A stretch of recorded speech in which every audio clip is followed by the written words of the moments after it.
সেন্ট্রালে পদ কিন্তু 28টা, কিন্তু প্রার্থী আমাদের 400-র অধিক। যারা শিক্ষার্থীদের পক্ষ নিয়ে নিজেদের ব্যক্তি স্বার্থকে দূরে রেখে রাষ্ট্রের স্বার্থকে দেখেছে, শিক্ষার্থীরা আগামী 9 সেপ্টেম্বরের ডাকসু নির্বাচনে তাদেরকেই বেছে নেবে বলে আমার বিশ্বাস। আমরা একটি স্লোগানকে সামনে নিয়ে এগিয়ে যেতে চাই, together we will make our DU proud again.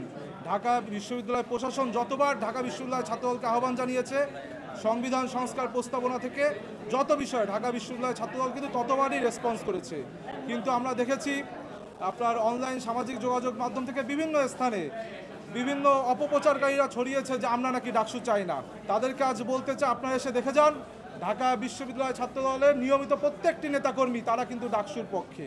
এখনও আমাদের কিন্তু প্যানেল চূড়ান্ত হয়নি, আজকে রাতে ইনশাল্লাহ আমাদের প্যানেল চূড়ান্ত হবে।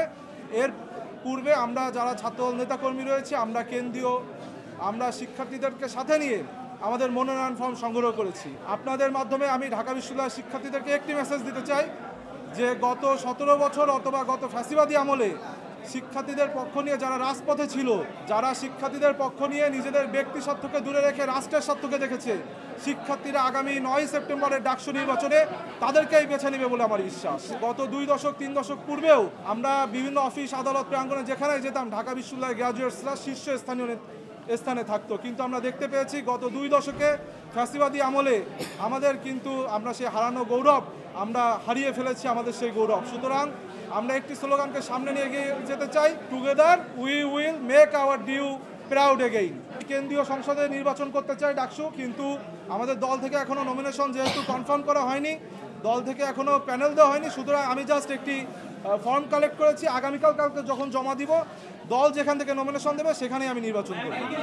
আসলে দীর্ঘদিন পর 90-এর পরে আপনারা জানেন 19-এ একটি প্রশ্নবিদ্ধ ডাকসু হয়েছিল। তারপরে 5ই আগস্টের পরবর্তী সময় এই গণতান্ত্রিক পরিবেশে বাংলাদেশ যখন গণতন্ত্রের পথে অগ্রযাত্রা করেছে, এই একটি ডাকসু, এখানে শিক্ষার্থীরা উৎসবমুখর অবস্থায় তারা কিন্তু উৎসাহী হয়ে স্লোগান দিয়েছে। কিন্তু আপনাদের স্মরণ করিয়ে দিতে চাই, আমাদের যেই আপনার রিটার্নিং অফিসারের যে রুম, সেই রুমে কিন্তু আমরা 5 জন ঢুকেছি এবং সেখানে কোনো স্লোগান হয়নি।